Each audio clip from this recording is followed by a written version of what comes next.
Hey guys! Tonight we're diving into the chaotic, unexpected, and sometimes shocking history of the medieval papacy, where holy power often veered off course into favoritism, corruption, and highly visible controversies. These weren't merely religious figures. Some acted like ambitious aristocrats, battlefield commanders, or even theatrical drama queens who just happened to don a bishop's hat. So, before settling in, feel free to give the video a thumbs up and hit subscribe if you truly like what I'm sharing. Drop a comment below about where you're watching from and what time it is there. It's always interesting to discover who's tuning in from different parts of the globe.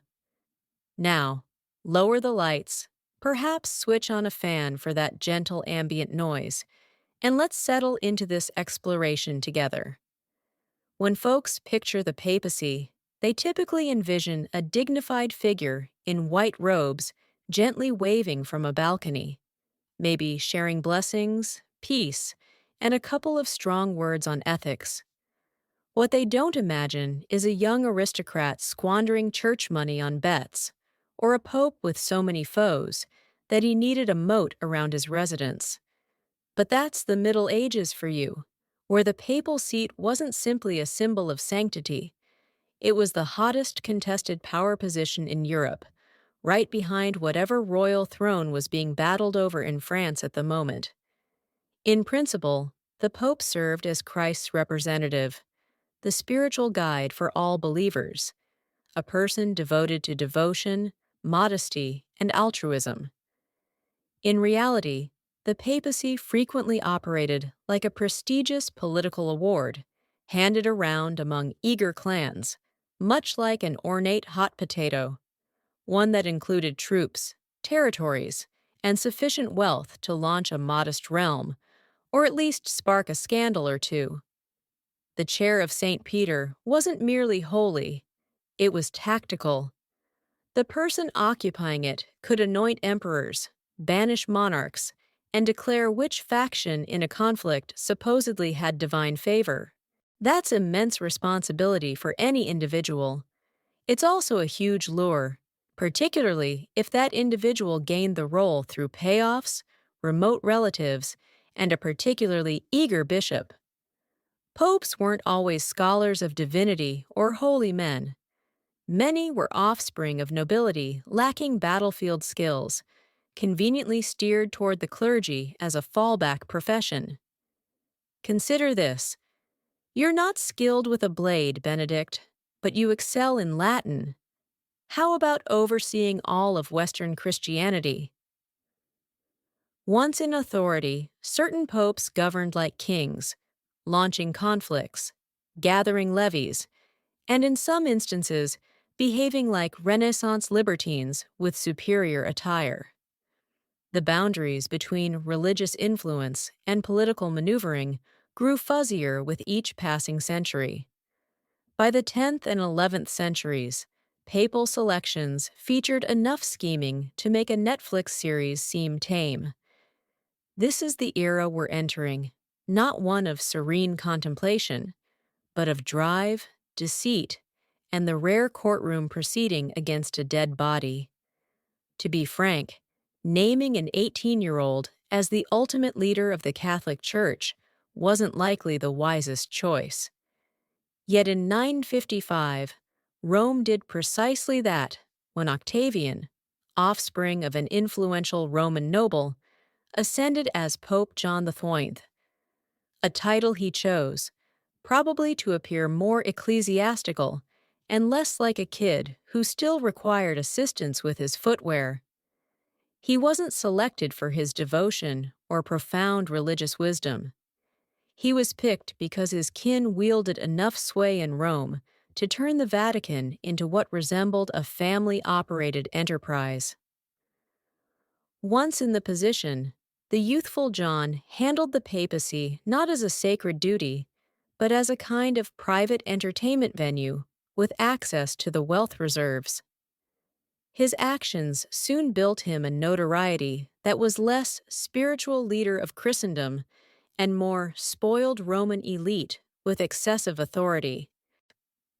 He supposedly bet in the Lateran Palace, overindulged in drink, raised toasts to ancient deities at banquets, and converted the papal home into a blend of leisure mansion and a poorly run inn. Observers charged him with making the latter a house of ill repute. He apparently appointed a deacon in a barn. He hosted extravagant feasts where the distinction between wrongdoing and holy rite became hazy, if it was there at all. One historian labeled him as living like a satyr, which in medieval polite terms roughly means, "This guy makes Caligula seem modest."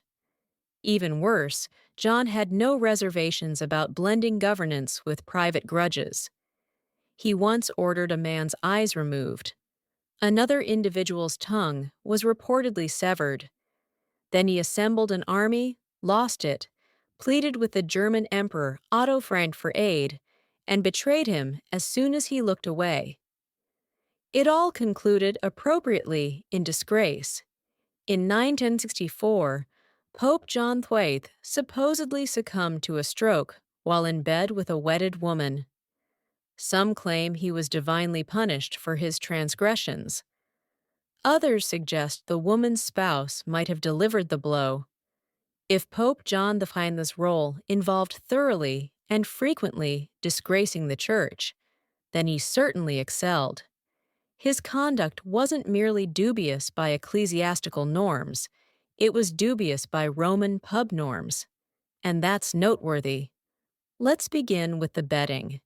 Medieval writers were appalled to learn that the Pope, the alleged stand-in for Christ, relished dice games so much that he supposedly engaged in them during official meetings. Nothing conveys "blessed are the humble" like hitting a perfect roll while accepting offerings.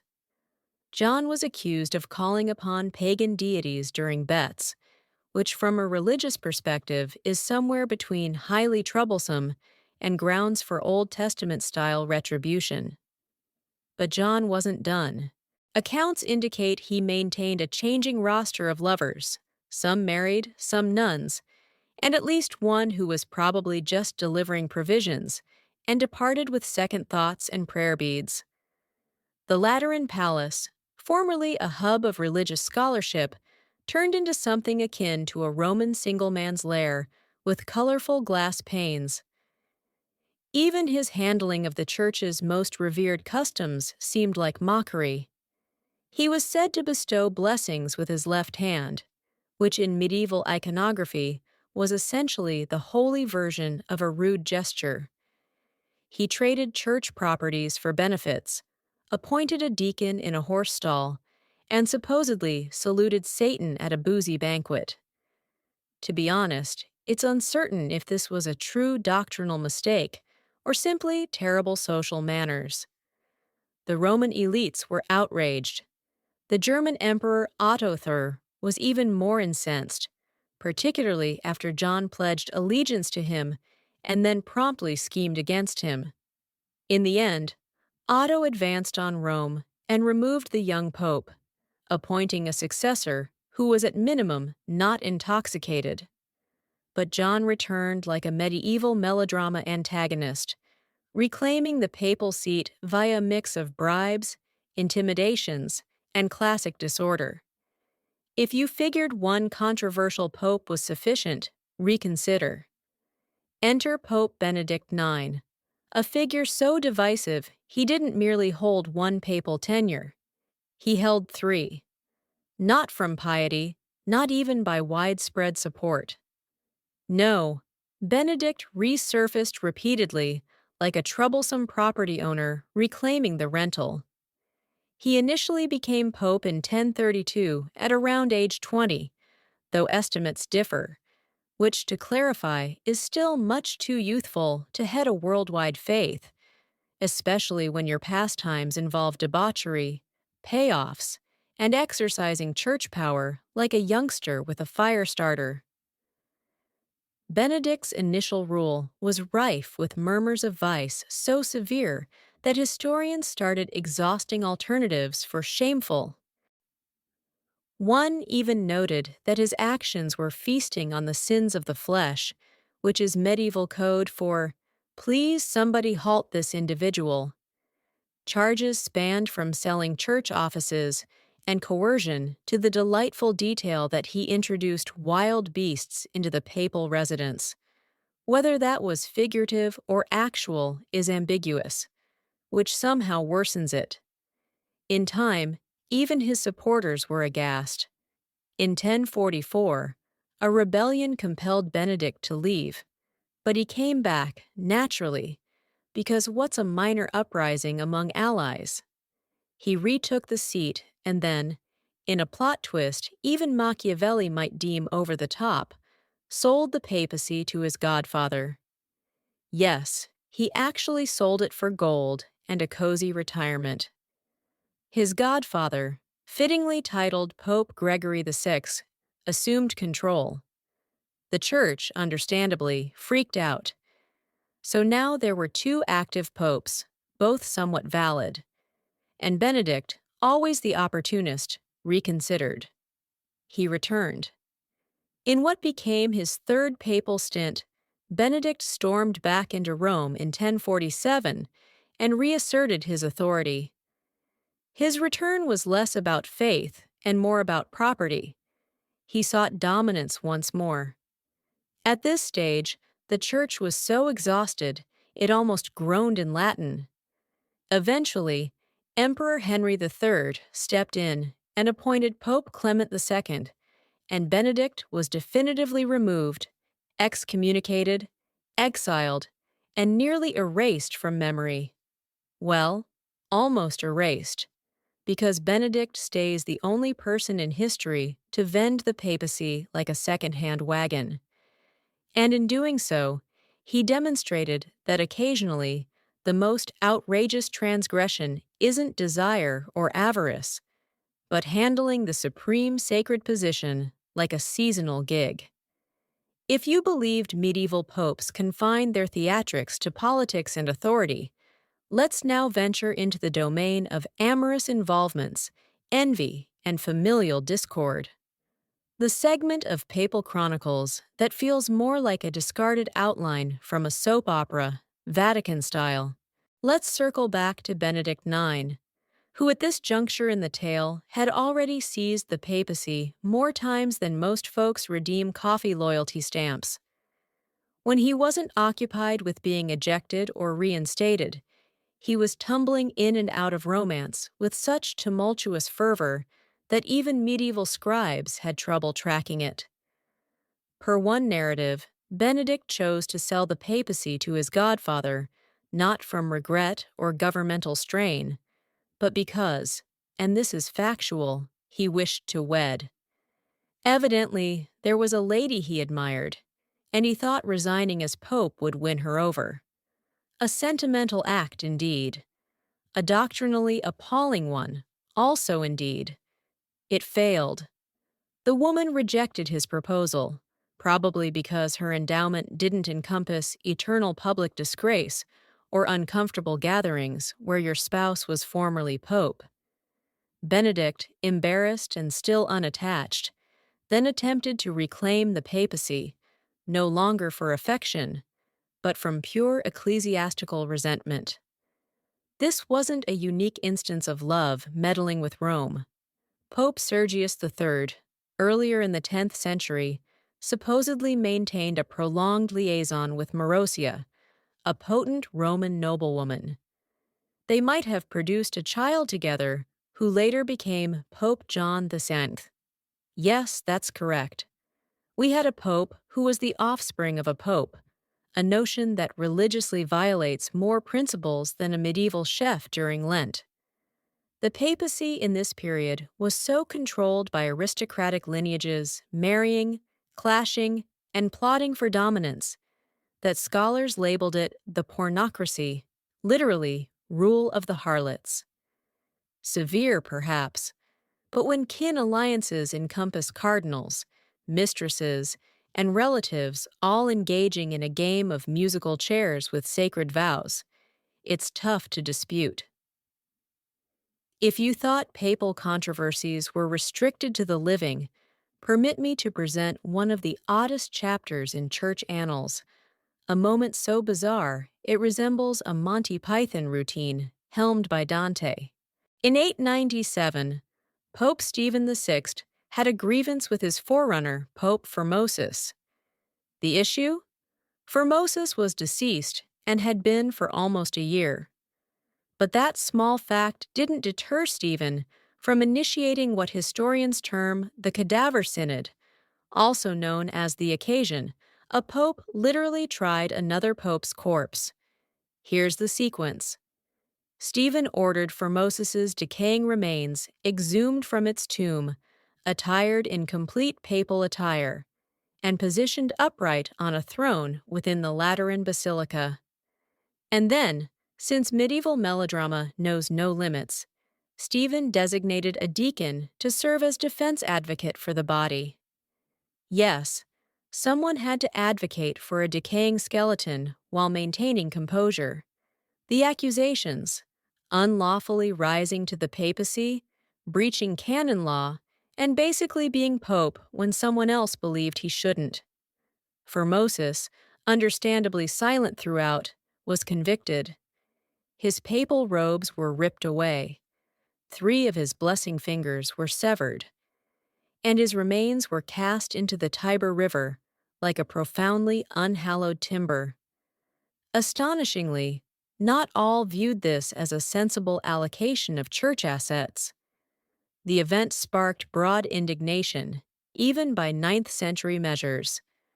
Rome, already familiar with religious absurdity, collectively inhaled sharply. Uprisings erupted. Bishops were horrified. The populace, who had likely witnessed plenty of peculiarities, finally set a boundary at prosecuting corpses. Stephen's papacy didn't endure long afterward. He was jailed and strangled in his chamber, probably by someone who felt justice ought to feature fewer cadavers and more rationality.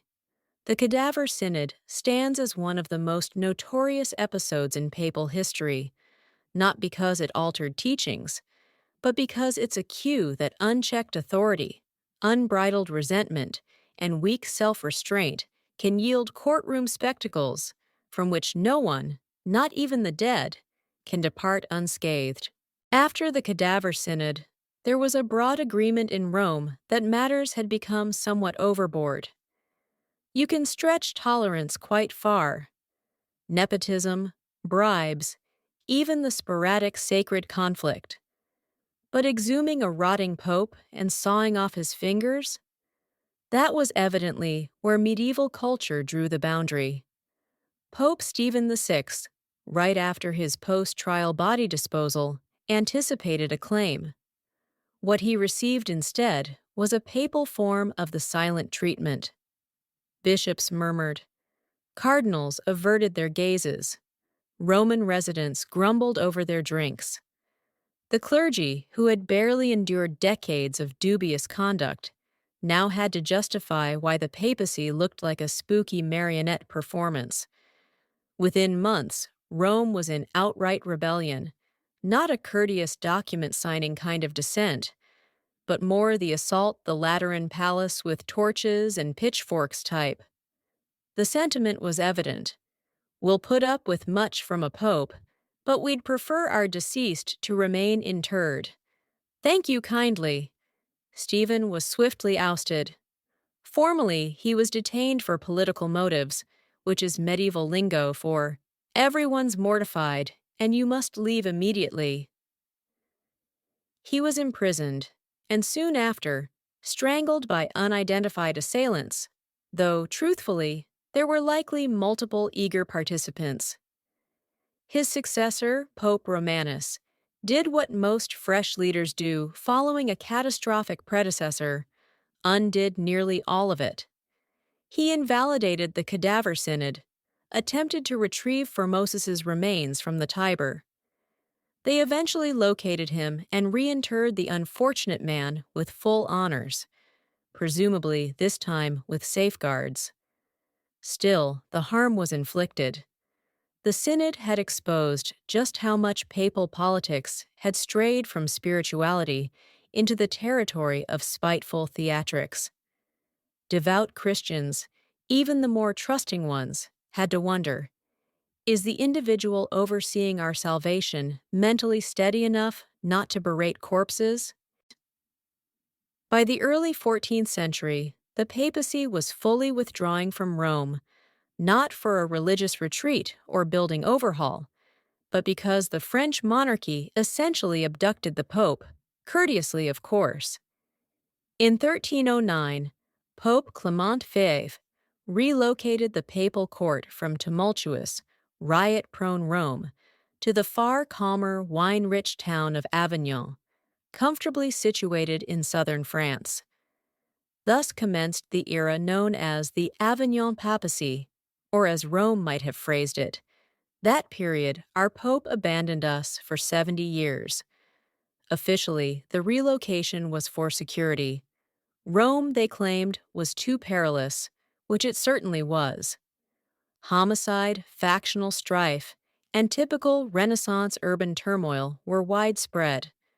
But Avignon conveniently fell under strong French sway, and somehow every pope chosen during this time just happened to be French. What an astonishing coincidence! The Avignon court soon gained a notoriety not for devotion, but for opulence.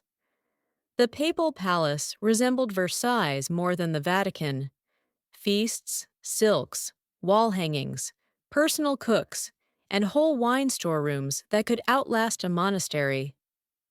One pope reportedly expended more on seasonings than on aid for the needy. You might contend he was flavoring spirits. Diplomatic correspondences and grievances flooded in from across Christendom. Cardinals grumbled about graft. Local Italian nobles seethed. Pilgrims gazed at the vacant panes of St. Peter's Basilica and wondered, is anybody there? But the Avignon popes weren't rushing back. Why head to Rome when Avignon offered superior facilities, fewer crowds, and genuine cheese servings? Nonetheless, fissures began to appear. The church's reputation suffered. Detractors dubbed it the Babylonian captivity of the church, likening the papacy's absence to Israel's exile. Harsh, yes, but when your most sacred office operates from a French vineyard area, it draws attention. Eventually, tension built. In 1377, Pope Gregory XIV returned to Rome, but not before almost 7 decades of absence had reshaped the papacy from a Roman entity to a transborder spectacle. It was intended as a secure refuge. Instead, it became a lavish banishment with superb provisions. And just as stability seemed to emerge, the Church opted to amplify the turmoil by selecting 2 popes. If one pope can trigger a scandal, and 2 can ignite bewilderment, then 3 popes all asserting legitimacy is what medieval chroniclers officially call a doctrinal disaster. After the Avignon papacy concluded in 1377, and the papacy returned to Rome, the Church exhaled a shared breath of relief for roughly 5 minutes. Then Pope Gregory XIV died. The Roman crowd insisted on an Italian pope, quite vocally, with flames. So the cardinals, many French, hastily chose Urban VI, an Italian. Issue resolved. Not quite. Urban proved to be, shall we say, challenging. He reprimanded the cardinals, declined to negotiate, and charged folks with conspiring against him, which, fairly, they eventually did. The cardinals, regretting their choice almost instantly, proclaimed the selection void, citing crowd coercion and likely indigestion, and picked Clement VII instead. He established operations back in Avignon. Thus started the Western Schism, where 2 popes claimed validity, each banishing the other with fervent zeal and no introspection. It resembled a costly separation, but instead of dividing assets, they divided Christendom. Monarchs had to choose allegiances. France, Scotland, and Spain supported Avignon. England, the Holy Roman Empire, and much of Italy aligned with Rome. Bishops were perplexed, congregants were mystified, and salvation itself started to seem like a question of location. This dual pope arrangement persisted for decades. But naturally, the Church discovered a way to worsen matters. In 1409, a council in Pisa attempted to fix the problem by dismissing both popes and selecting a third, Alexander X. But neither original pope resigned. So now, for a short and splendid instant in history, the Catholic Church had three popes. Each asserted sole legitimacy. Each excommunicated the others, and all three declined to share the sacred headgear. Finally, in 1417, the Council of Constance took decisive action. They removed or compelled all three claimants to withdraw and chose Pope Martin V, who presumably vowed not to initiate more schisms for at least a week. If you thought the papacy couldn't surpass corpse trials, papal auctions, and holy trios, let me present Rodrigo Borgia, better known as Pope Alexander VI, a man whose tenure was so extravagant that even Renaissance Italy flushed. Elected in 1492, yes, the same year Columbus set sail, Rodrigo was less a spiritual guide and more a governmental top predator. His ascent to the papacy included the standard devotions and fragrances, plus an unprecedented amount of bribes. Cardinals supposedly got mansions, riches, and possibly pedicures for their ballots. It was less a vote and more a religious bargain bonanza. Once enthroned as pope, Alexander managed the Vatican like a fusion of crime syndicate base and kin estate. And I mean kin. He publicly recognized several offspring, most notably Cesare and Lucrezia Borgia, which for a pope vowed to chastity was a daring step. Rather than concealing his illegitimate children, he advanced them. Cesare received military expeditions. Lucrezia got strategically advantageous unions. Nepotism? The Borgias created the premium edition. Alexander was also an expert in duplicity. He'd assure French kings one thing, then promptly correspond with the Spanish ruler proposing the contrary, complete with his wax imprint and likely a gratis vial of papal vintage. The church coffers were treated like a personal savings, funding battles, celebrations, and upgrades that curiously favored Borgia family assets. The papal court under Alexander was notorious. Sumptuous feasts, costumed dances, and whispers of revelries in the apostolic palace grew so common that some peers suspected he mixed holy decrees with event coordination. The phrase Borgia poison wasn't symbolic. Adversaries tended to perish suspiciously post-meal. Despite the uproar, Alexander was remarkably capable, politically astute, financially shrewd, and well-linked. If the papacy was a venture, he operated it like a chief executive with a blade beneath the table. He fortified the Vatican's framework, steadied its finances by pressuring all, and broadened its reach across Europe. Piety optional. He passed in 1503, probably from malaria or toxin or fate. Accounts differ, but his heritage endures as the definitive prompt that in the Renaissance, even the Pope could be a warlord in vestments with a family emblem, a dash of scandal, and zero remorse. When your dad is the Pope and also the most driven Borgia ever, your youth is unlikely to feature lullabies and fruit gathering. For Lucrezia and Cesare Borgia, existence was a perpetual swirl of pacts, blades, nuptials, and secrets, all beneath the refined canopy of the Vatican. Let's begin with Cesare. the initial church prince turned genuine warfare prince. He was appointed a cardinal at the young age of 18 because nothing signals religious maturity like adolescence. But crimson garments weren't his preference. He favored mail and the sporadic elimination.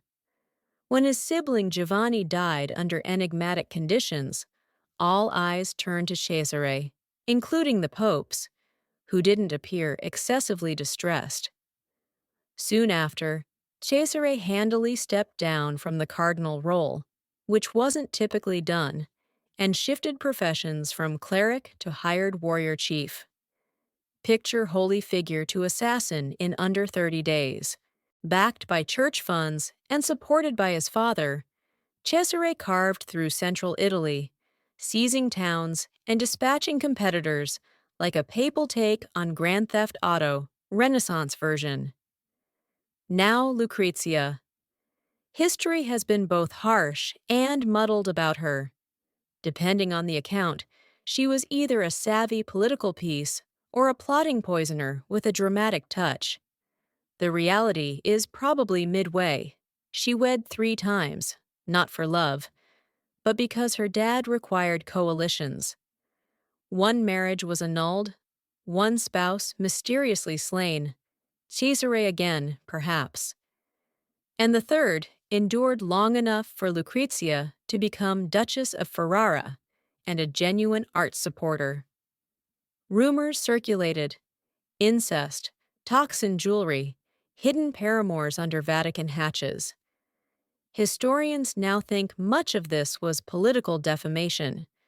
Borgia foes couldn't defeat them with weapons, so they resorted to libel. Still, when you're a pope's daughter and your brother is assembling a personal force, it's challenging to remain untainted. Together, Lucrezia and Cesare became the Renaissance's most infamous kin, intelligent, perilous, and picturesque in murals. They obscured the boundary between monarchy and syndicate. And throughout, Pope Alexander VI observed proudly, like a parent at a school production, where everyone gets inadvertently pierced by the second act. By the time Pope Julius II assumed office in 1503, the papacy had already endured every imaginable scandal, from corpse proceedings to favoritist domains. Julius, however, lacked tolerance for nuance or vice. He didn't aim to poison foes. He wanted to smash them with forces. Born Giuliano della Rovere, Julius rose to the papal seat with one hand on his hat and the other clutching a blade. He didn't feign piety. He knew his desires: authority, artwork, and truly striking armor. He was termed the warrior pope, not ironically, but literally. The man directed soldiers into combat clad in full armor, not figuratively, actually. Julius wasn't merely simulating war. He personally led efforts to recover lost papal territories. He cursed like a hired fighter, bore arms, and once berated defiant cardinals like a training instructor in Latin. When detractors queried if a pope should truly charge into battle, Julius replied with the religious equivalent of, "Hold my chalice." Despite his combative nature, Julius also saw himself as an arts benefactor, and he certainly delivered. He hired Michelangelo to adorn the Sistine Chapel ceiling, a task Michelangelo despised so much he composed irate verses about it while working inverted around the clock. Julius would inspect by ascending the framework and scolding him for tardiness. Artistic motivation, Roman fashion. He also engaged Raphael to embellish his private quarters, and Bramante to commence reconstructing St. Peter's Basilica. Essentially, if a Renaissance luminary was available, Julius employed them and likely reprimanded them at least once.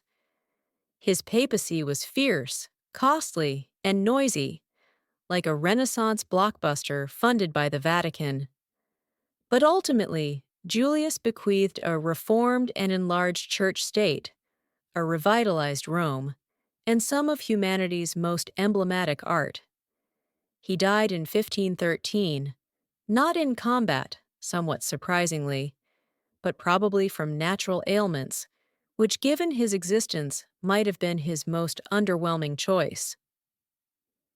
If Pope Julius II was the commander who charged into battle with a sword, Pope Leo X was the noble who sauntered into the Vatican in silk footwear humming tunes. Born Giovanni de' Medici, Leo didn't so much inherit the papacy as he elegantly slipped into it, the first pope from the renowned Medici lineage and the religious counterpart of blending high fashion with sacred vows. He assumed office in 1513, famously stating, "Since God has granted us the papacy, let us savor it," which might not be the most doctrinally robust declaration, but surely a candid one. Savor it he did. Leo transformed the Vatican into Europe's most elite gathering spot.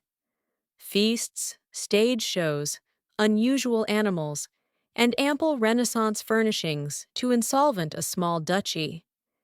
His pet elephant, Hanno, was so cherished that he constructed a bespoke marble abode for it, which reveals much about papal focuses then.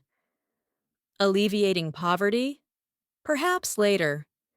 Currently, Hanno requires another fruit assortment.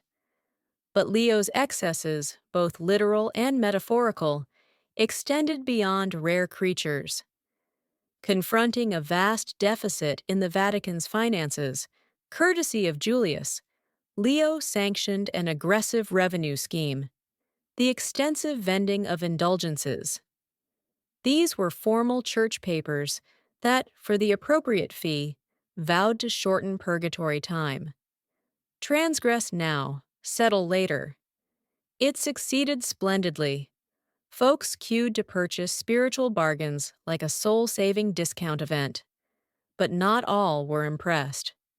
One especially irritable monk in Germany, a particular Martin Luther, observed the entire matter and thought, "No way."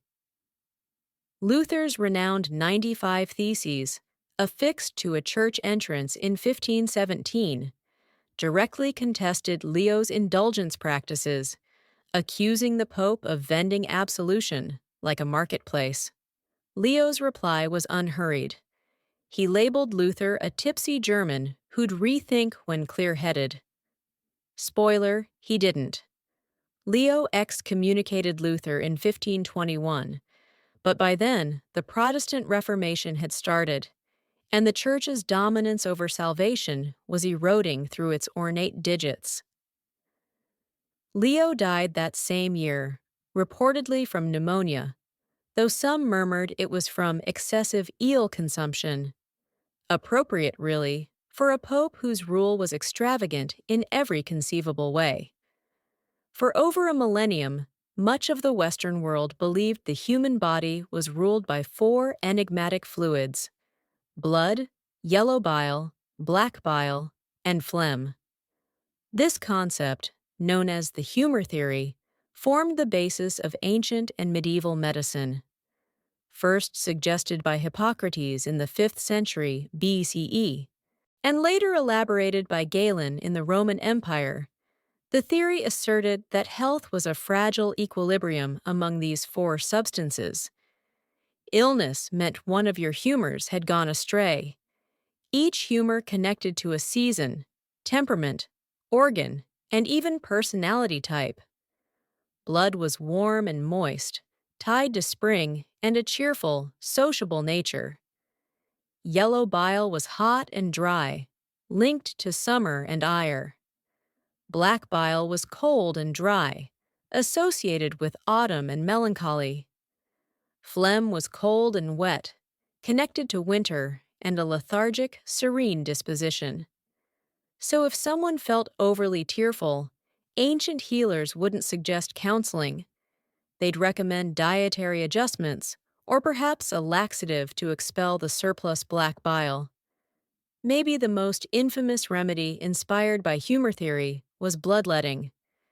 Physicians and barbers would cut a vein or apply leeches to drain excess blood, convinced it would reestablish inner balance.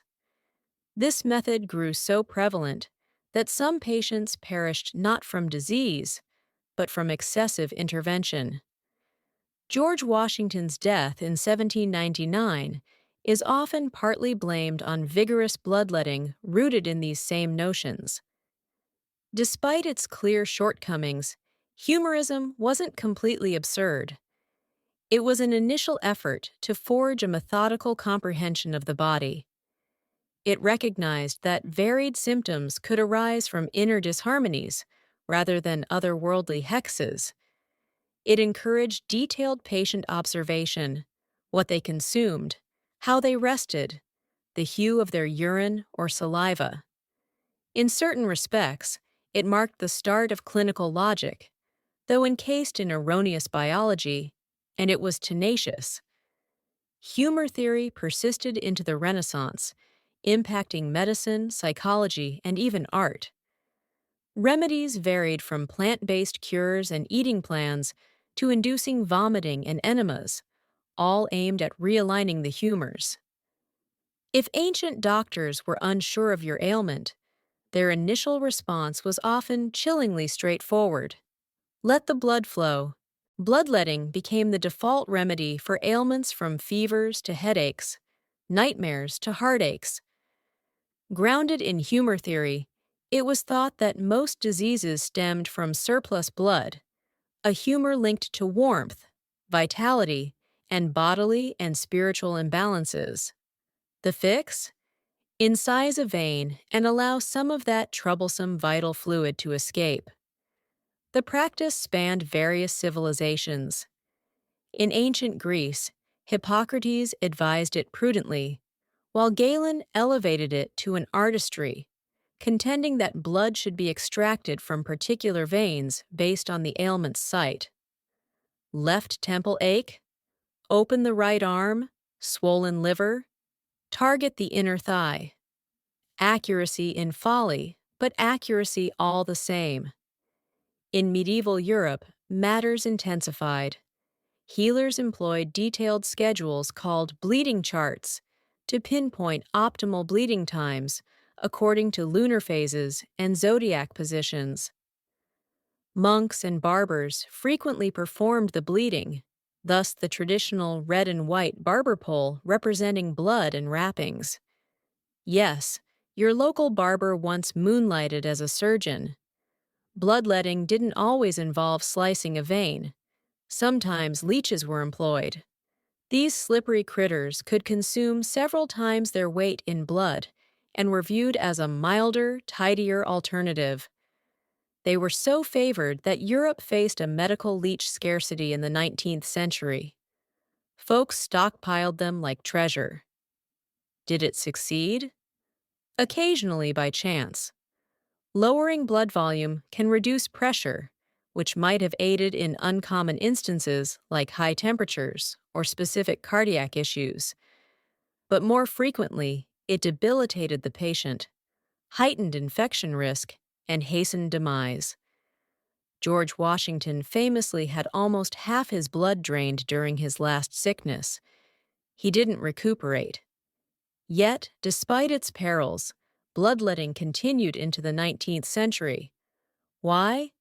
Because it seemed active. It demonstrated the healer was intervening, even if that intervention was damaging. And the ceremony of it, the tools, the diagrams, the striking visuals, bolstered the facade of medical mastery. Today, bloodletting is limited to rare ailments like hemochromatosis, but for centuries, it ranked as one of medicine's most enduring fallacies, a stark reminder that even benevolent treatments cloaked in custom and theory can cause more damage than benefit.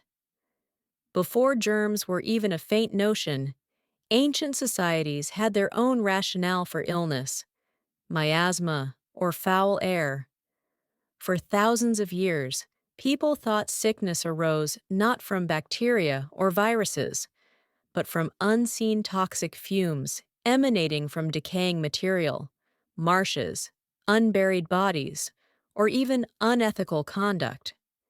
If you detected something rotten, you were likely at risk. This theory wasn't marginal. It was core science from ancient Greece to Victorian London. The word miasma derives from the Greek miasma, signifying pollution or blemish. Per thinkers like Hippocrates, inhaling tainted air upset the humor balance in the body, causing disease.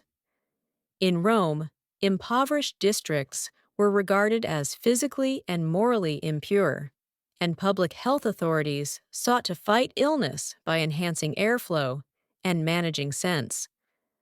The miasma theory endured through the Middle Ages and Renaissance. When the Black Death ravaged Europe in the 14th century, doctors donned odd beaked masks stuffed with herbs and spices. Those weren't style choices. They were primitive respirators designed to cleanse the air. Cities ignited incense on streets, constructed huge fires, and moved cemeteries hoping to dispel the lethal vapors. In ancient India and China, versions of miasma theory also thrived. In Sanskrit medical writings, bad wind was frequently cited as a disease origin. In Chinese medicine, qi, vital energy, could be tainted by impure air, resulting in physical discord. Though expressed differently, the fundamental idea was identical. Contaminated air equaled unwell bodies. Ironically, though the miasma theory was scientifically incorrect, it yielded some public health triumphs. Urban cleanup initiatives in 19th century Europe, sewer networks, road sweeping, and clean water systems were propelled by miasma theory. These endeavors sharply cut disease, not by purifying the air, but by eliminating the actual offenders, bacteria in waste-polluted water. The true demise of the miasma model arrived in the mid-19th century with efforts by scientists like John Snow and Louis Pasteur, who demonstrated that cholera and other illnesses were due to microbes, not mist. But by then, miasma had indelibly shaped urban design, building, and medical philosophy. In the ancient world, the divide between remedy and toxin was razor-sharp and often disregarded. Many therapies prescribed with utmost gravity would appall a contemporary physician. Foremost among these was mercury, the shimmering metal that captivated healers across cultures for ages. To the ancients, it wasn't poisonous, it was enchanted. In ancient China, mercury, called cinnabar in its red crystalline state, was valued in Taoist alchemy. It was thought to foster immortality and spiritual awakening. Some emperors swallowed pills of mercury and arsenic to maintain youth. The outcome: torturous death by heavy metal toxicity. Qin Shi Huang, the first emperor of China, may have perished from mercury potions meant to render him eternal. The Greeks and Romans weren't blameless either. Mercury served as a purgative, a cleanser, and even a remedy for skin ailments. Later, in the Islamic Golden Age and medieval Europe, it became a preferred treatment for syphilis, applied externally, injected or vaporized. Patients would salivate uncontrollably, shed teeth, and gradually descend into insanity. But if the illness receded, the cure was deemed successful, and mercury was merely the start. Consider mandrake, a root vaguely human-shaped. Across the Mediterranean, it was regarded as a potent sedative and fertility booster, but also perilously hallucinogenic. Harvesting it was said to be fatal unless performed at night with complex ceremonies, and some tales claimed it shrieked when uprooted. Still, Greek and Roman healers pulverized it into tranquilizers, sometimes mixing it with opium to sedate surgery patients. There was also lead, used in makeup, wine enhancers, and healing ointments. Romans sweetened their wine with a syrup produced by simmering grape juice in lead vessels, tasty but gradually poisonous.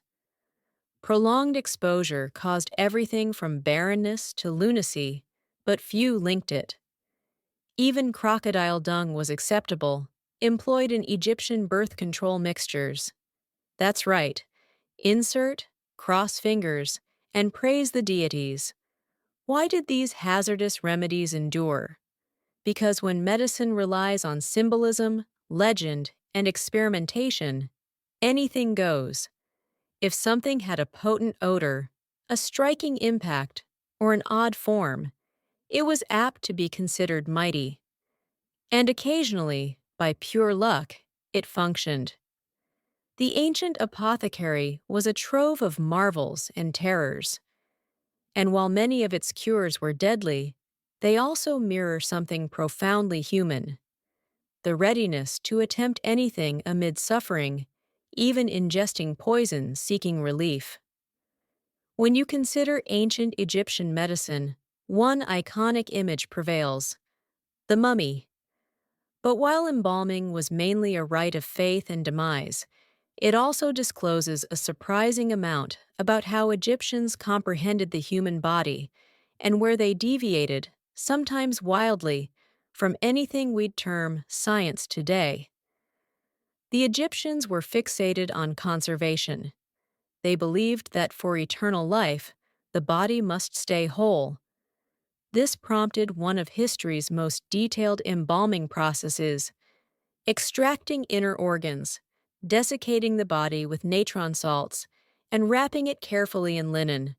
The brain, removed via the nose with a hooked instrument, then discarded, ironically, one of the most intricate organs, was considered worthless. Yet their embalming abilities demanded a working grasp of anatomy.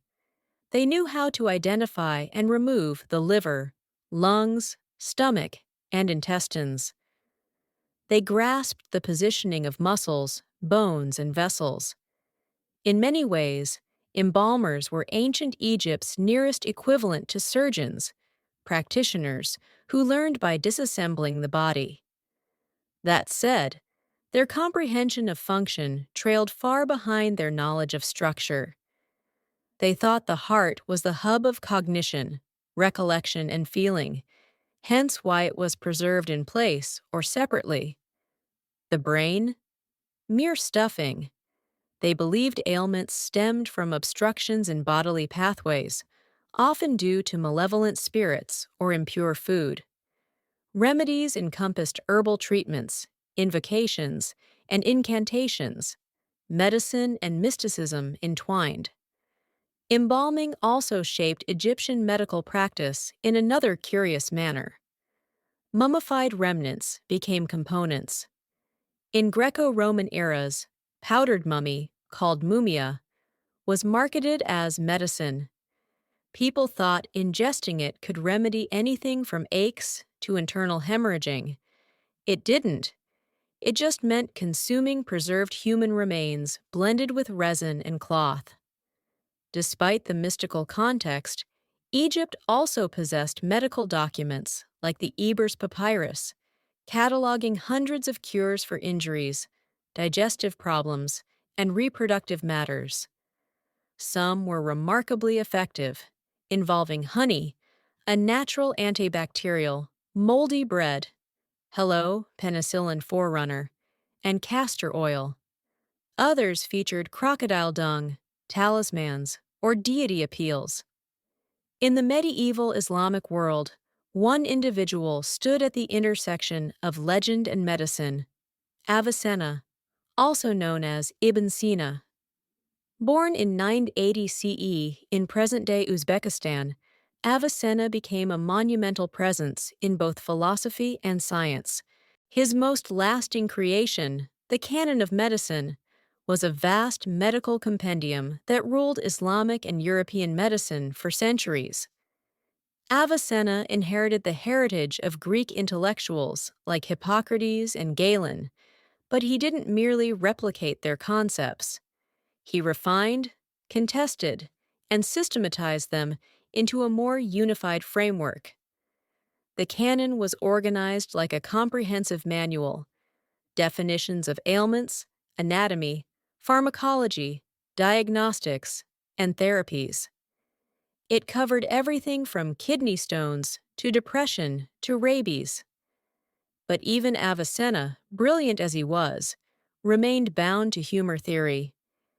He expanded on the four humors and even linked them to personalities and organs. Yet his brilliance resided in how methodically he implemented these ideas. He stressed observation, testing, and rational deduction, a major advance in medical approach, even if his biology was flawed. One of his prime contributions was in pharmacology. Avicenna documented hundreds of medications, classified their impacts, and demanded they be tested under controlled settings. He cautioned against overprescribing and highlighted the role of nutrition and surroundings in recovery. This comprehensive method, addressing not just signs, but way of life, feels remarkably contemporary. His surgical expertise was restricted, but his grasp of infectious diseases was forward-thinking. Avicenna depicted illnesses spreading via water, soil, and air, edging perilously near germ theory. He even advocated isolation during epidemics, centuries before it became routine.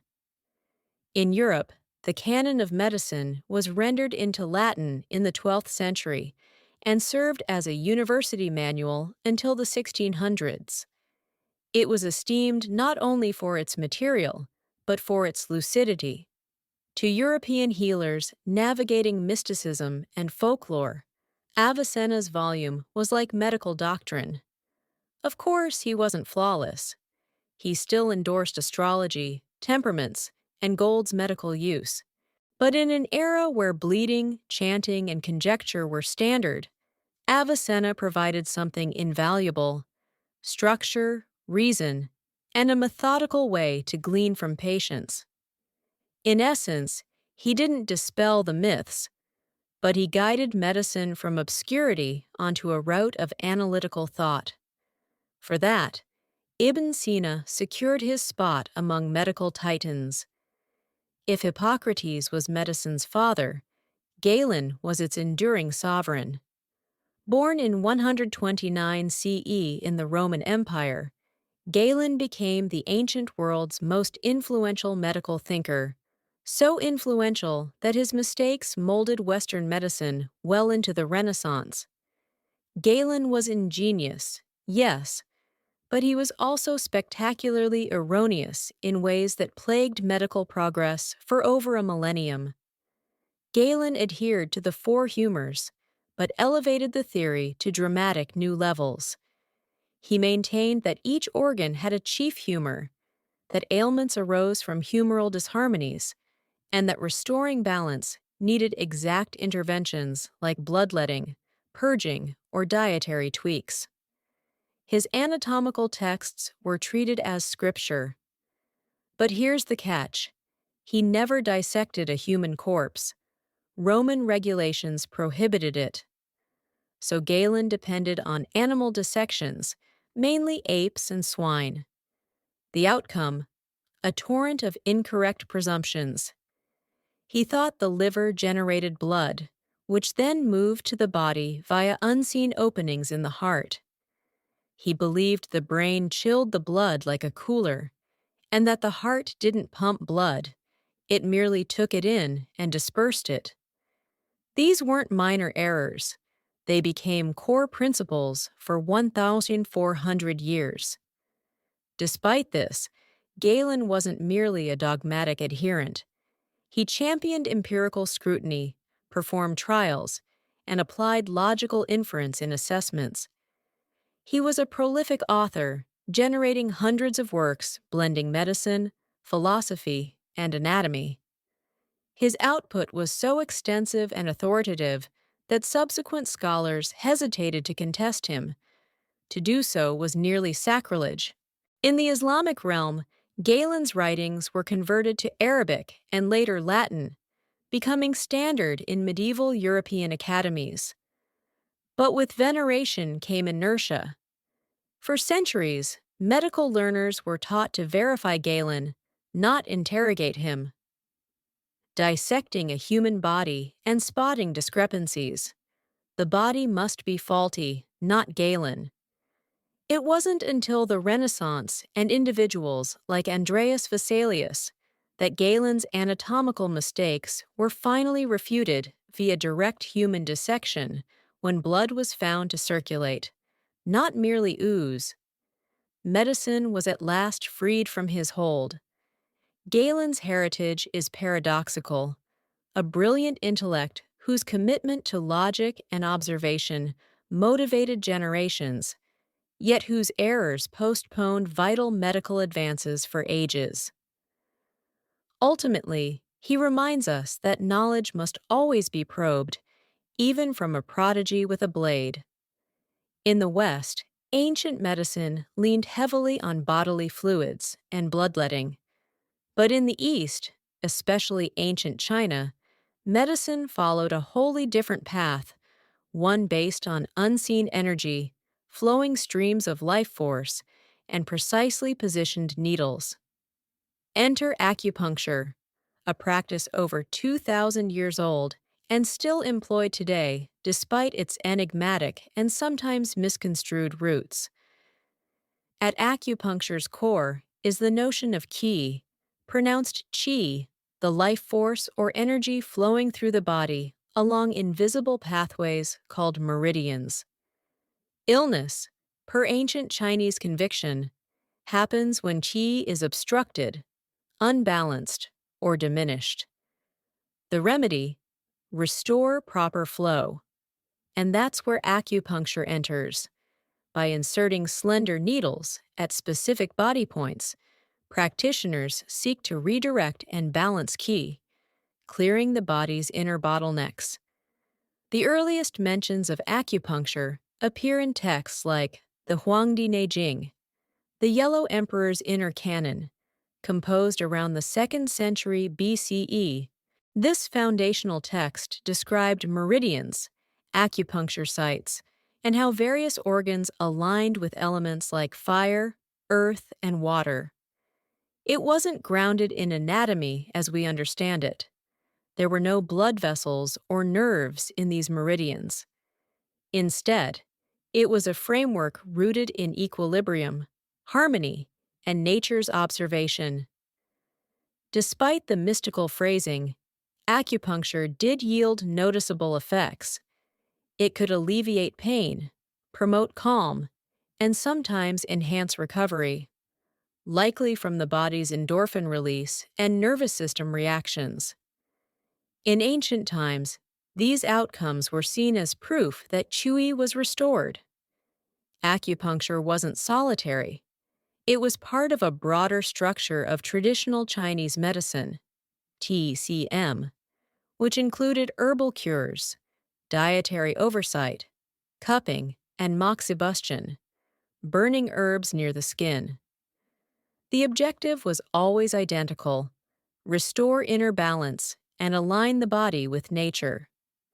Western medicine stayed doubtful for centuries, particularly because acupuncture's anatomical assertions didn't match scientific paradigms.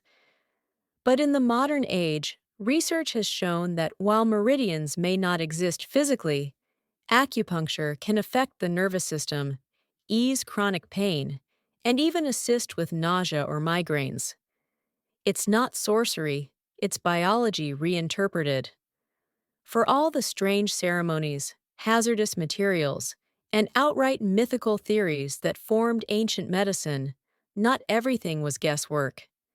In fact, some ancient remedies, born from keen observation, testing, or sheer need, were surprisingly potent.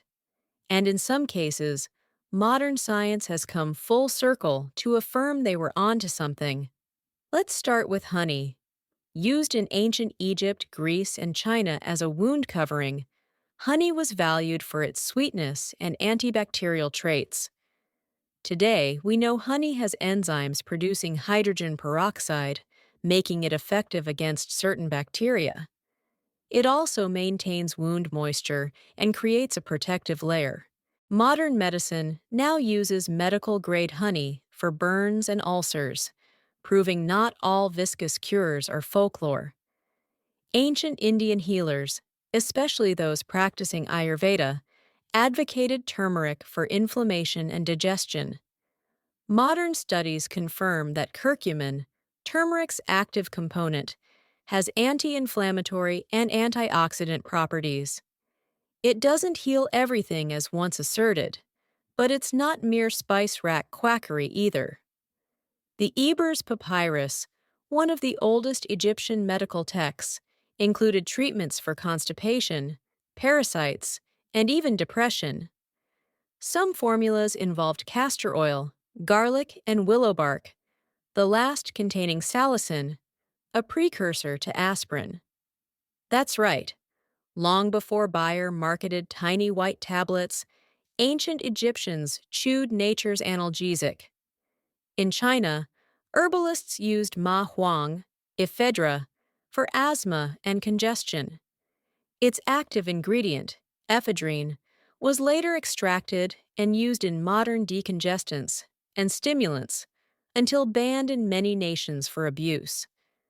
Still, it demonstrated that even without molecular insight, ancient healers could pinpoint powerful compounds via trial and error. The Greeks, particularly Hippocrates, emphasized diet and lifestyle as medicine. "Let food be thy medicine," he reputedly said. And while modern nutrition science is far more intricate, the core notion that health starts with intake remains deeply valid. Even practices like quarantine, used in ancient Persia and suggested by Avicenna, showed early recognition of disease spread long before germ theory. Imagine laboring a full month harvesting crops, erecting temples, or transcribing texts, and instead of coins or electronic transfers, you're compensated in barley sacks. Welcome to ancient Mesopotamia, where economics operated not on cash, but on grain. This wasn't barter. It was a remarkably structured, centrally managed economic setup with temples and palaces functioning as early bureaucracies, and in many ways, primitive banks. In locales like Uruk and Lagash, salaries were computed based on social rank, occupation, and output. A senior temple official might get hundreds of liters of grain monthly, while a worker received just enough for survival. Alongside barley, pay could include beer, oil, wool, or bread.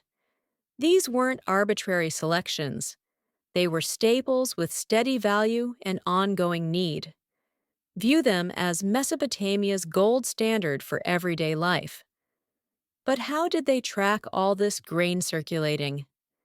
Enter the potent clay tablet, inscribed with cuneiform.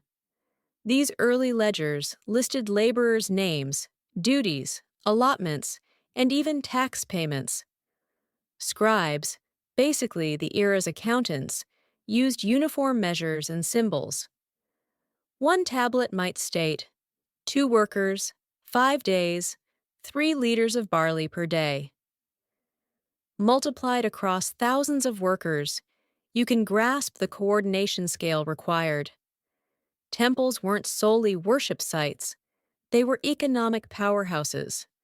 They oversaw vast lands, hired thousands, and stockpiled food for redistribution. Workers labored in temple fields, tended temple animals, and mended temple structures, all for rations. And since the temple distributed those rations, it controlled both workforce and sustenance. State and faith were merged in economic strategy. There was even credit and interest. Need extra grain for winter? Borrow from the temple with interest, often repaid in goods. Can't repay? You risked debt bondage or property forfeiture. The earliest usury regulations and debt pardons arose here. Some kings, acknowledging runaway debt's peril, occasionally wiped obligations in grand economic resets, what we'd call a jubilee. If Mesopotamia operated on barley, ancient Egypt ran on the Nile and its grain. The river wasn't merely hydration, it was the civilization's economic foundation. Annually, the Nile's inundation deposited rich silt along its shores, enabling vast farming. And from this dependable cycle came one of history's most centralized, state-dominated economies. Egypt didn't employ coins until the late Pharaonic era. For most of its history, it ran on a redistribution model. Farmers paid harvest portions, usually grain, as tax to the state. That grain was stored in huge state silos, some holding enough to sustain cities. These silos served as economic cushions, especially during famine, drought, or unrest. Instead of private finance, Egypt's economy channeled through the pharaoh and his administration. The vizier supervised economic strategy, with scribes sent kingdom-wide to evaluate yields and gather taxes. Everything was recorded meticulously, from plot sizes to climate. If a farmer missed quota, he might face whipping or penalty. The records were unyielding. Grain wasn't just sustenance, it was money. Workers building temples or pyramids weren't paid in gold, but rations, bread loaves, beer, onions. A laborer's daily pay might include 5 loaves and 2 beer jugs, seen as both nourishment and recompense. Even artisans and priests got in-kind compensation, scaled by status. The state also fixed prices. Surviving lists show goods' relative worth. How many grain sacks for a goat? How many loaves for sandals? This wasn't free enterprise, but a regulated pricing to ensure trade order and social steadiness. Wealth was gauged less in metal, more in land and grain. Nobles with vast holdings amassed huge power, but the pharaoh always held ultimate claim. In scarcity, the state reopened silos, as mercy and authority reassertion.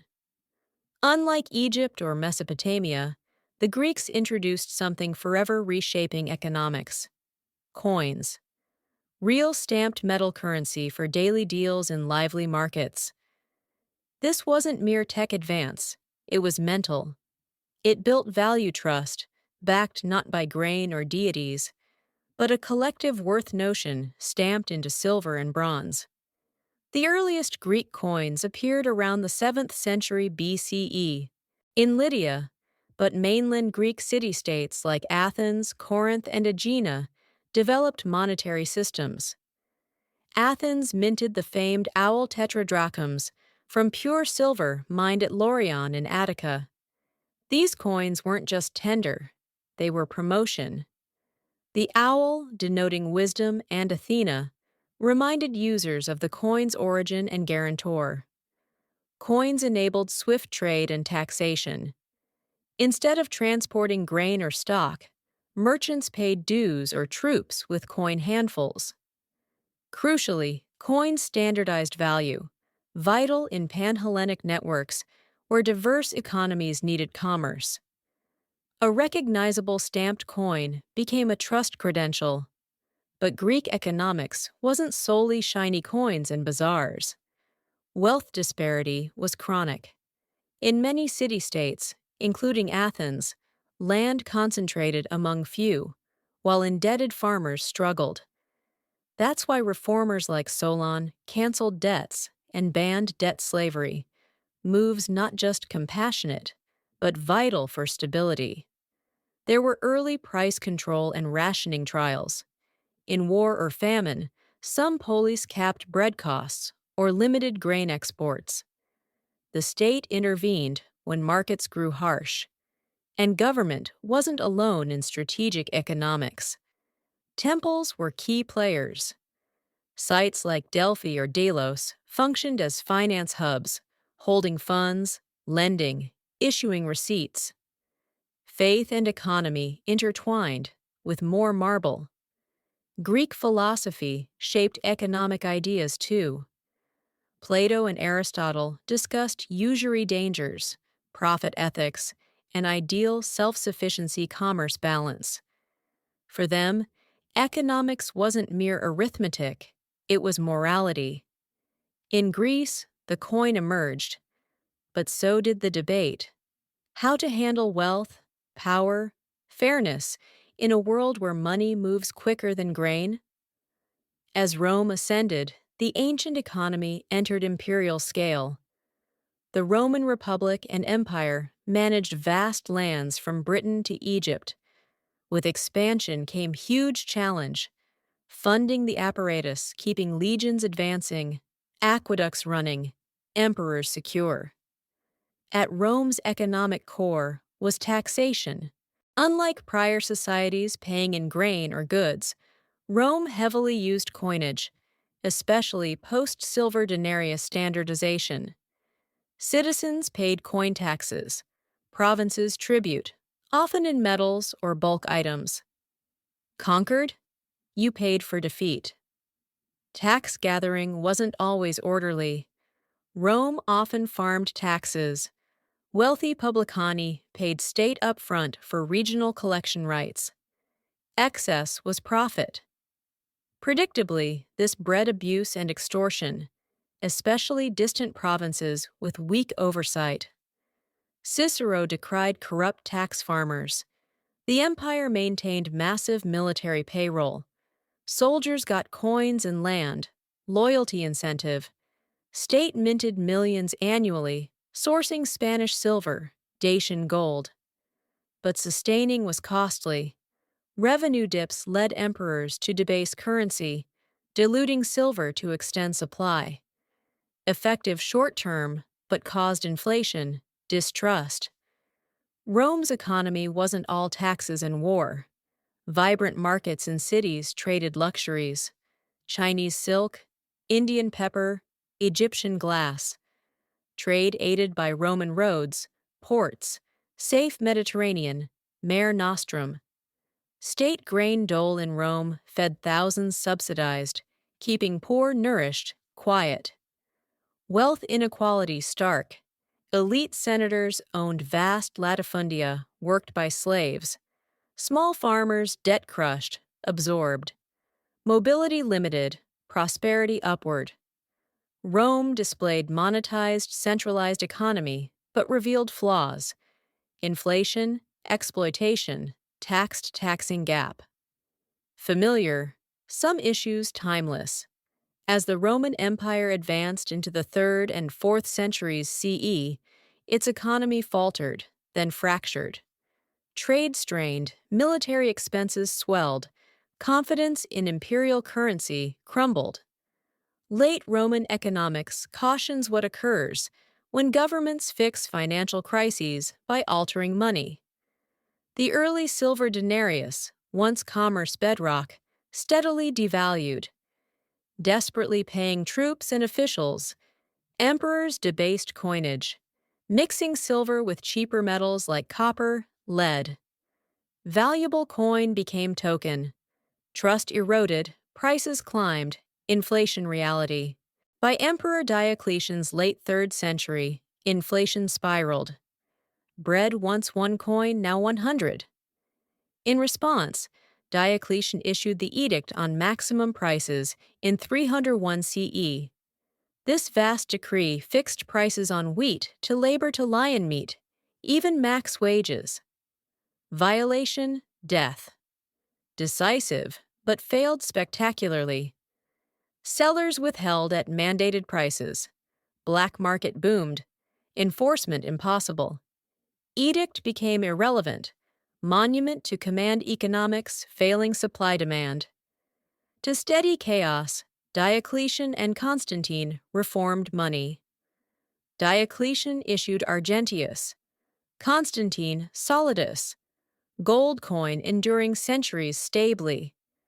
But for commoners, especially provinces, stable coin access limited. Most bartered or hoarded silver-rich old coins. Meanwhile, economy grew autarkic, self-sustaining. Large estates produced food, tools, distanced from volatile markets. This shift heralded medieval manorial economy. After Western Rome's fall, Eastern Byzantium preserved Roman systems, balancing control collapse, micromanagement markets. Byzantium's stability heart, solidus, Constantine's gold coin maintaining weight purity over 700 years.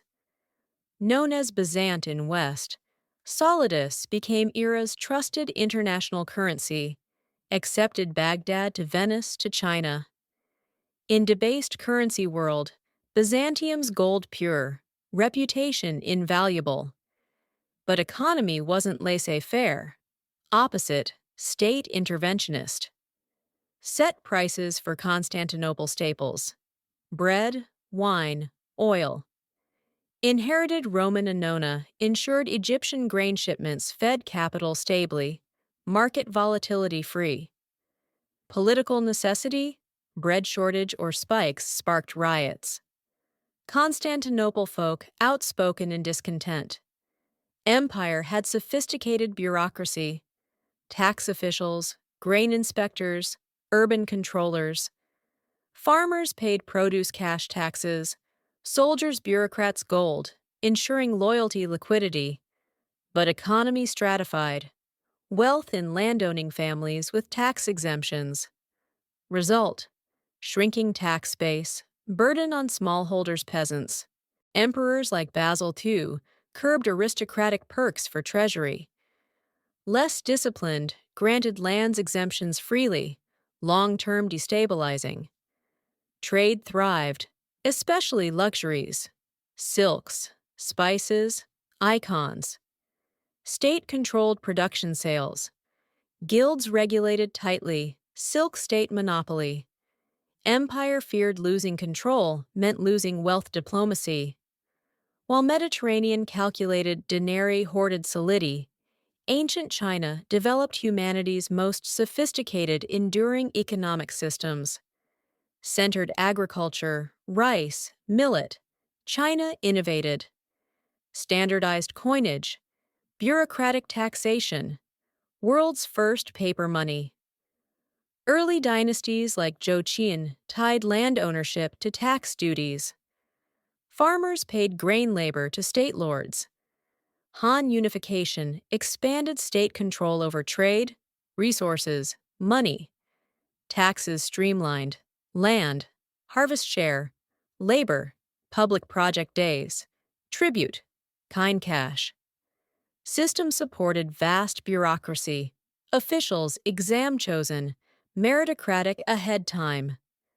Currency early, Banliang coin, round copper square hole, Qin's unity symbol.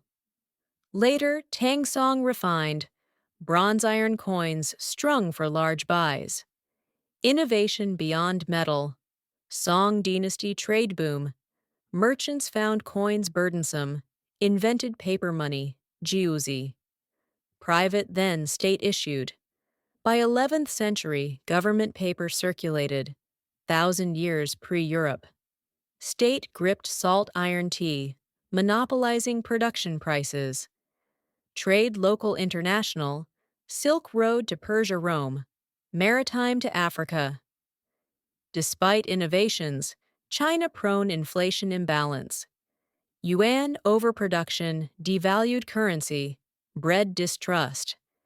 Still, land taxation, bureaucratic management, currency control gave China envied Western continuity. In ancient India, economics took uniquely spiritual bent. While others funneled wealth through kings' emperors, India's often through temples, not just worship houses, but financial entities, landowners, employers, banks. Meanwhile, Urban centers trade routes energized by merchant guilds, some near sovereign. Temples, Tamil Nadu, Karnataka, amassed wealth via gold land livestock donations. King Noble might donate village complete with people fields tax rights. Temples reinvested, lent grain, leased land, hired artisans, managed irrigation. Inscriptions show interest loans repaid kind coin. Priestly elite became fiscal overseers, blending right revenue. India's economy entwined religious festivals, pilgrimages. Towns Varanasi, Madurai drew holy day crowds, boosting local trade. Vendors, performers, farmers, financiers benefited. For pilgrims, spiritual trip doubled economic. Parallel temples, merchant guilds, shreni, organized associations, blacksmiths, weavers, spice traders regulating prices, quality wages. Some had conduct codes, internal courts. Impressively, guilds lent kings, funded temples, sent caravans. Early corporations, self-regulating financing, influential. India maintained robust networks via ports Lothal, Tamraliptai, Broach. Goods, spices, gemstones, ivory, textiles, to Persia, Rome, Southeast Asia, Africa. Currencies varied, punch-marked silver, copper tokens, cowrie shells regions. But economic life, not all splendor. Caste rigidly dictated roles, limiting mobility. Potter's son, potter, merchant's son, merchant. Flexibility existed practice, but institutional change rare. Across ancient world, from Mesopotamian barley wages to Byzantine price controls, one clear: human economies beyond money. Systems, trust, power, belief, survival. Though varied scale sophistication, confronted same issues: debt crises, inflation, inequality, resource distribution. Debt recurring, Mesopotamia, debt to enslavement, kings forgave amnesties. Athens indebted farmers rescued Solon's reforms. Rome over-indebtedness fueled unrest uprisings. Again, societies confronted truth. Top wealth accumulation cracks system. Inequality feature not bug. Wealth, land grain coin, concentrated few. Empires Rome. India small farmers crushed taxes competition elite landowners. Result: widening divides. Instability decline.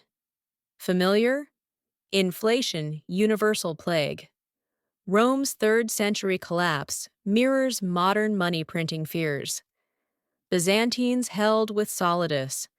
China swung innovation overreach paper money. Show currency trust fragile, lost hard restore. Yet lesson resilience. Ancient economies adaptive. Coinage failed, barter, market collapsed. Temples guilds, central wavered, local filled. No modern banks, not chaos, creativity. Another, economics always social. Not just markets production, but rituals, festivals, kinship, cosmic order. Temple vault farmer field king collector tied shared worldview wealth movement control. Ancients didn't solve inequality invent perfect system, but understood forgotten. Economies, human ecosystems. Flourish balance maintained. Ignore. Even strongest empire falls grain coin by grain coin. Imagine you've journeyed days, perhaps weeks, through ancient Greece's dusty hills and olive groves. You're not here for tourism or typical devotion. You're desperate. Joints ache, vision fades, or maybe something inexplicable afflicts you, unexplainable by village healers. So you've arrived at Asclepius's sanctuary at Epidaurus.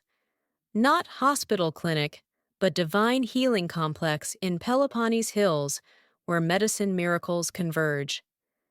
Approaching, first see not grand temple, but orderly structures. Baths, gymnasia, stadium, massive theater.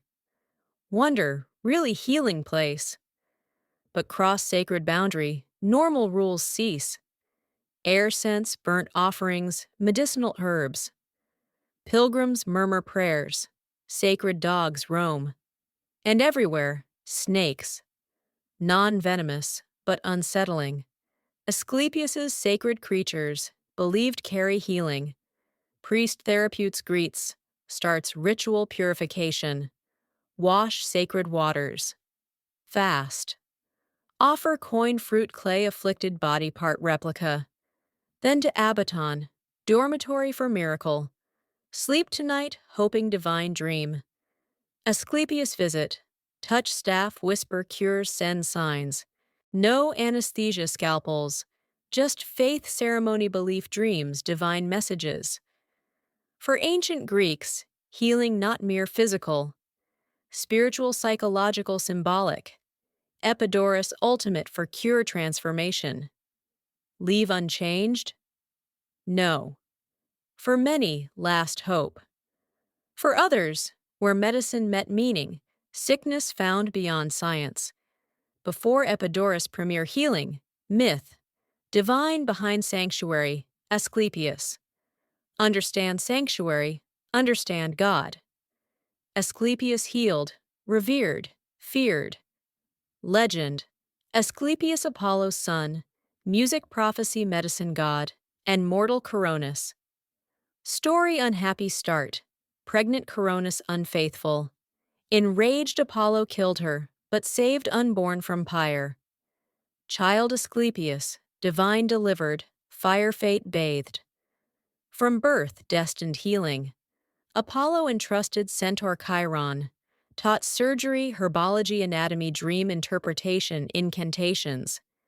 Asclepius surpassed. So skilled cured any. Some say resurrected dead. Problem. Gods dislike balance upset. Death Hades realm. Humans immortal. Chaos. Zeus, cosmic order. Struck Asclepius thunderbolt. Healer gone. But memory endured. People mourned, honored, deified.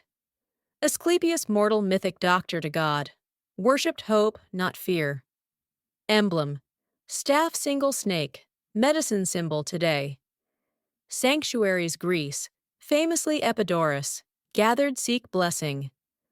Unlike gods demanding blood gold, Asclepius faith terracotta, limb whispered prayer. Greeks found divine power model healing. Compassionate, wise, personal. Epidaurus, connect older, deeper divine. At sanctuary heart. Ritual unlike modern medicine. Incubation, enkoimesis, Greek. No scalpels, pills, white coat diagnosis. Patients slept Abaton, sacred dormitory, goal, dream. Asclepius divine physician house, calls asleep. Before Abaton, purification, not hygiene, soul cleanse. Fasting, bathing, abstaining behaviors, ritual sacrifices required. Body spirit worthy, patient lie, temple roof, quiet columns, flickering lamps. Some offerings, clay aching limbs organs. Others hope only, night. Abaton filled strangers, hoping divine message. Sacred snakes slithered, holy messengers. Accounts, snakes crawled sick bodies, transferring healing. Horrifying now, ancient Greek, Asclepius noticed. Dream crux treatment. Fortunate, vivid symbolic reassuring. Asclepius human radiant. Speak clearly divine performance. Surgery dream, cryptic, garden walk, transformation, snake coil affected part. Morning. Report dream temple priest. Trained dream interpretation, not anatomy. Priest guidance. Ritual diet acts, honor God. Always work, hard say. Greeks. Healing, emotional, symbolic, spiritual. Didn't expect miracles every, but believed dreams thin, mortal divine veil. Sometimes quiet Abaton. healing meaning, not medicine. Epidaurus, not sacred, stunning. Architecture, not accidental ornamental, part treatment. Columns, pathways, soothe soul, elevate mind. Not dark monastic, open orderly sunlit, harmony dwelt. Center, Asclepius temple, God residence. Doric, tall proud, sculpted friezes, healing sacrifice. Massive gold ivory Asclepius statue inside, bearded calm staff holding. Worshippers enter offerings prayers, attract favor before incubation. Next, Tholos, circular, purpose mystery. Ancient describe underground passages, acoustics. Perhaps dream ritual, sacred snakes kept initiates secret rites. Added mystery mystical. Then Abaton, sleeping hall. Long columned, simple design, belied power. Lay hope dream, shoulder pilgrims. Humble today, psychological profound. Lying stars, sacred architecture, believing divine close. Enough shift soul if not body, but Epidaurus more sacred core. Baths, gymnasia, stoas, walking contemplation, theater largest, 13,000 seats. Theater healing sanctuary, mental stimulation, laughter storytelling cure part. Greeks understood healing not herbs prayers, involved environment mood emotion. Aesthetics therapeutic. Clear. Epidaurus, not all dreams divine visions. While enkoimesis central, diverse physical treatments, familiar modern wellness. Ancients didn't separate mystical practical, combined holistic. Example, therapeutic baths. Water sacred, purifier body soul. Patients bathe spring-fed pools, often rituals, preparatory. Greeks, washing opened divine influence, preparatory reset self. Dietary regulation, priests prescribed condition-based. Light foods, diluted wine fasting. Not calories, balance. Hippocratic, disease imbalance, food restore harmony. Fasting before Abaton sleep, potent vivid dreams. Physical activity encouraged. Walk colonnades, exercise, gymnasia attend theater. Emotional release movement, communal laughter, integral. No mental health term, but mind mattered. Better therapy, Greek tragedy, hearty laugh. Snake's sacred Asclepius, symbolized renewal wisdom life cycle. Non-venomous slithered temple dormitory. Touch sleep healing sign. God's listening. Terrifying maybe, ancient sacred reassurance. Minor surgeries wound care performed. Rudimentary today. Tools, honey herb salves, basic antiseptic. Combined prayer ritual, holistic truist. Epidaurus welcomed all. Unlike elite temples, beacon everyone. Farmers, merchants, nobles, slaves. Sickness indiscriminate, God healing too. Inclusivity made Epidaurus not worship place, living archive, suffering hope. Patients from Greek world beyond. Limping blind carried stretchers. Chronic mental infertility, unexplained maladies baffled locals. Regular cures failed? Here, none tried?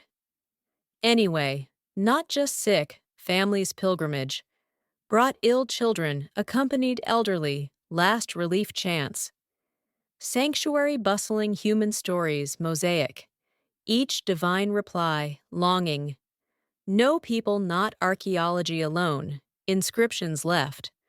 Marble slabs near Abaton, dozens testimonies carved. Patient studies. 1. Paralyzed arm man dreamed Asclepius massaging, awoke cured. Another. Blind woman dreamed God touching eyes, vision regained morning. Stories dramatic theatrical. Others humble short, all gratitude theme. Inscriptions purpose beyond records. Public proof miracles inspire faith attract pilgrims. Imagine entering frightened, sick reading, carved like you, healed, walked out. Hope contagious, but not all cured. Every stone miracle, unrecorded disappointments, surely, yet failure, even transformed.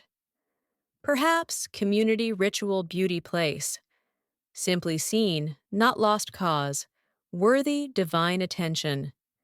Behind tranquil rituals, marble columns, small army kept sacred healing machinery. Not free-for-all pilgrims hoped magic. Structure, ancient theocratic healthcare, rituals interpreters, snake feeders. Top, Asclepius priests, therapeutes, attendant servants God. Not modern priests, caretakers, temple patients. Spiritual guides, psychologists, ritual technicians, trained ceremonies, dream interpretations, core. Patient awoke incubation. Priests listened, translated divine symbolism, actionable. Not all divine whispers, sanctuary physicians, Hippocratic, Galenic. Hybrids trained practical medicine, sacred rites. Recommended diets, administered salves, massages, minor surgeries. Healers, divine invoked, practical, not ignored. Dream interpreters, specialized priests, decoding nocturnal messages, Asclepius. Dreamt snakes, neck god, golden blade surgery. Determined meaning. Behavior change, new offering, ritual repeat. Interpretations, gentle alarming, weight carried. Support vital. Attendants cleaned dormitories, managed sacred animals, grounds, guided newcomers. Musicians calming melodies, ceremonies. Scribes essential, carved miracle testimonies. Documenting Asclepius divine, one healing time. Not functionaries, belief custodians. Preserving hope expectation balance. Epidaurus, healing not God alone, human hands sacred service. Thousands pilgrims, structure legitimacy. Not chaos, choreography. Divine dance, God's dreams, human helpers. Modern eyes strange, but Epidaurus iconic building, not temple hospital, theater. Massive, hillside carved, 13,000 seats. Flawless acoustic symmetry, praised today. Theater healing sanctuary. Greeks, drama therapy. Performance, not entertainment. Ritual soul cleansing. Catharsis. Emotions, tragedy comedy. Grief, joy, anger, laughter. Not illness distractions. Treatments. Play fate suffering, help grieving mother release sorrow. Comedy break paralyzed fear, isolation. Group therapy ancient. Theater connected patients, mythic worldview sanctuary. Plays divine justice, human error, healing redemption. Figures Orestes, Electra, Asclepius stage. Stories not entertainment. Mirrors gods. Heroes, pain loss, rebirth, struggle. More, theater social. Pilgrims, Mediterranean dialects, traditions, gods. Sat, sighed, laughed, cried together. Shared emotional broke barriers. No longer stranger illness, part healing community. Scholars. Performances timed Asclepius festivals. After sacrifices, rituals, dream incubation. Attend theater reflect. Final act multi-day therapeutic. Involved body spirit emotions. Walk Epidaurus ruins today. Hard not feel history weight softly silence. Columns broken statues weathered. Sanctuary spirit lingers. Represents modern world remembering. Healing prescription. Experience. Centuries Asclepius sanctuary thrived premier ancient healing. Other Asclepia, Cospergamon. Epidaurus heart. Romans respected power.